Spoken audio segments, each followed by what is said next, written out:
대통령께서 이제 민정수석실을 부활한다는 발표를 공식적으로 했습니다. 국민을 위해 설치한 것이다. 이런 말을 했더군요. 국민을 위해 설치했다?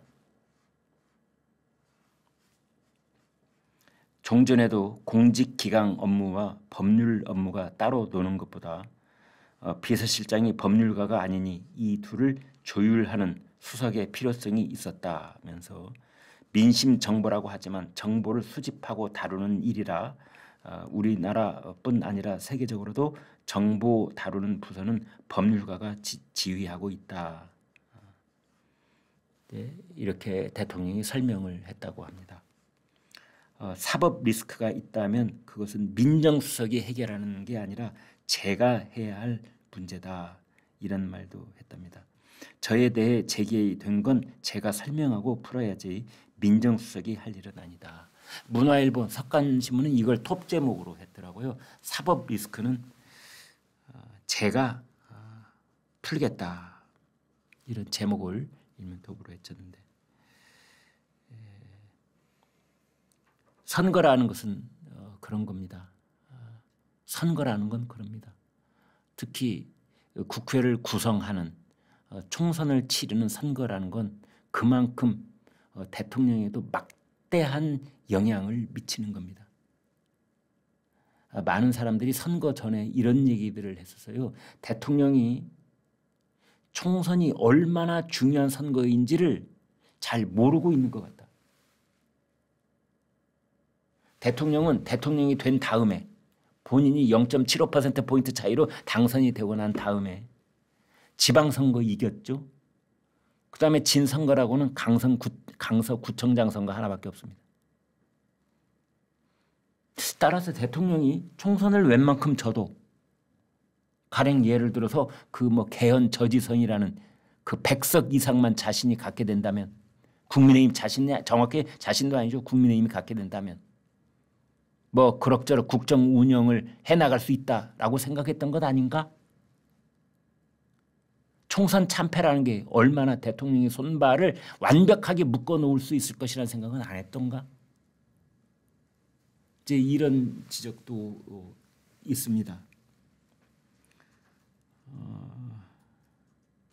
그래서 이제 사법 리스크, 아니 지금까지 사법 리스크라는 5글자는 이재명에게 따라다녔던 글자인 겁니다. 이재명 하면 사법 리스크, 사법 리스크 하면 이재명, 사법 리스크 하면 이재명 혹은 조국. 이재명과 조국과 이재명의 사법 리스크였죠. 그런데 이게 어떻게 대통령 본인 얘기로 대통령 스스로가 이런 얘기를 하고 있습니까? 사법 리스크, 그 내 손으로 해결하겠다. 나의 문제는 내가 해결하겠다 하면서 대통령 입에서 사법 리스크라는 말이 민정수석을 국민들에게 소개하는 자리에서 나온 겁니다. 이게 다른 거 없습니다. 총선에 이긴다는 것, 총선에서 진다는 것, 국회의원을 뽑는 총선거가 바로 그런 겁니다. 지난번에 어린이날 보셨죠? 이재명 대표는 김혜경 씨하고 둘이 인천의 어린이날 행사 돌아다니면서 둘이 손잡고 다정한 인꼬 부부처럼 하하호하고 다니면서 다니는 장면을 다 보셨지 않습니까? 반면에 윤석열 대통령은 청와대로 어린이를 초대해놓고 김건희 여사 모습은 전혀 보이지 않고 혼자서 마치 부인 없는 대통령처럼 그렇게 애들하고 같이 둘러싸인 모습 봤지 않습니까? 그게 총선거라는 겁니다. 한쪽은 이긴 쪽, 한쪽은 진 쪽. 그 두 장의 사진보다 더 총선이라는 것이 무엇인가를 극명하게 보여주는, 대비시켜서 보여주는 사진이 어디가 있겠습니까? 그런데 오늘 아침에 대통령 입에서 자신의 문제를 사법 리스크라고 말하는 그 지경에까지 와 다다른 겁니다. 이게 선거라는 겁니다. 그리고 한 달 만에 대통령이 기자회견을 앞두고 있습니다. 우리나라에서 논객 최고의 칼럼니스트 한다면은 김대중 조선일보 주필, 김대중 조선일보 고문, 지금은 칼럼니스트 김대중, 이분을 꼽지 않을 수 없습니다.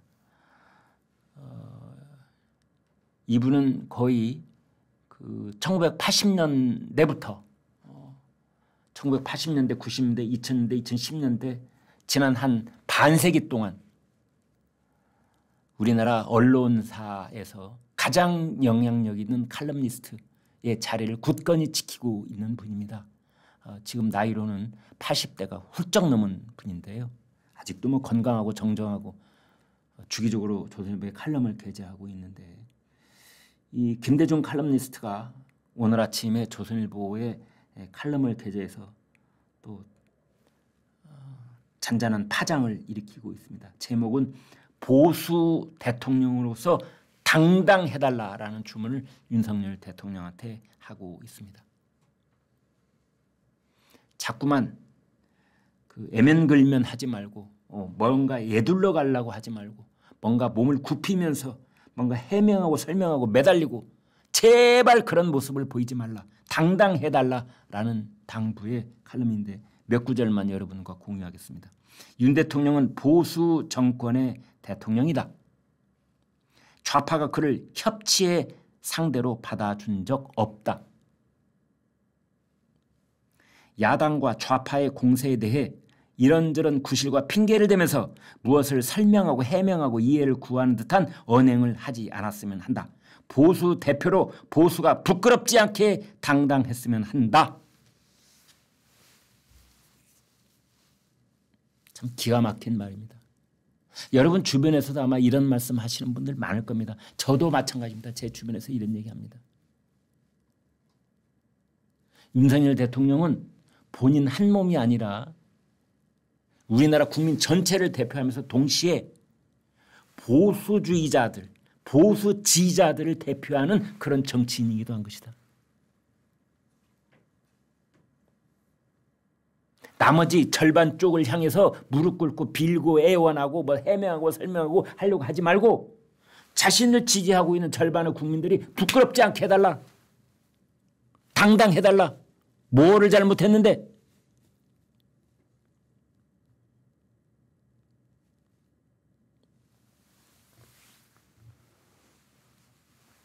해병대원 한 명이 작년 7월 그 홍수 때문에 경북 예천에서 민간인 실종자를 수색하다가 불행하게도 불귀의 객이 됐다 하는 사건이 있었다면 그 사건에 대해서 대통령이 의견 표명할 수도 있지. 대통령은 온 국민을 살펴야 되고 국군 통수권자인데 대통령의 경계선, 대통령이라는 자는 경계선이 없는 겁니다. 군의 문제에 대해서도 코멘트할 수 있고 경찰 수사에 대해서 코멘트할 수도 있고 일반 민간인에 대해서 코멘트할 수 있고 이 자리가 대통령이라는 자리인 겁니다.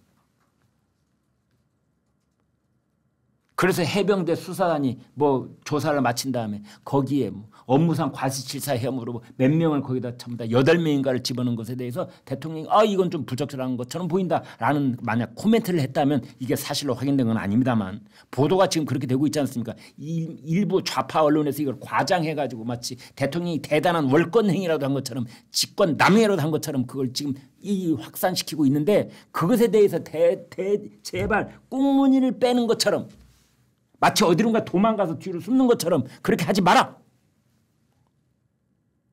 그겁니다. 지금 돌아봐서 그게 잘못했다면 잘못되고 인정을 하든지 아니면 지금 생각해도 그거는 대통령으로서 할 수 있는 말이라고 생각하면 그걸 정확하게 밝혀라. 그때 있었던 일을 정확하게 밝혀라. 그럼에도 불구하고 국민의 63%가 만약 이 최상병 특검법을 발효시켜야 된다고 생각하나 받아들여라.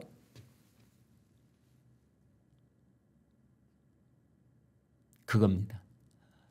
그래서 김대중 칼럼니스트가 보수 대통령으로 당당해달라. 김대중 칼럼니스트는 이러한 그 대통령한테 당부하는 칼럼을 지금 쭉 연달아 쓰고 있는데요. 때로는 이런 얘기, 때로는 저런 이야기 하고 있는데 이번에는 최상병 특검 그리고 김건희 여사와 관련된 의혹 그리고 기자회견 이걸 코앞에 두고 그걸 염두에 두고 쓴 칼럼인데 그 내용인즉슨 대통령이 허리를 숙이고 야당 쪽을 향해서 뭔가 해명을 하고 야당 쪽을 바라볼 필요도 없고 그쪽 지지자들을 바라볼 필요도 없다. 국민 전체를 바라보고 그다음에 자신을 대통령으로 선출해준 자신의 지지자들을 바라보고 그 자신의 지지자들의 자존심을 그 자존감을 잃지 않게 해달라. 대통령을 뽑았던 사람들, 그 사람들이 부끄럽지 않게 해달라.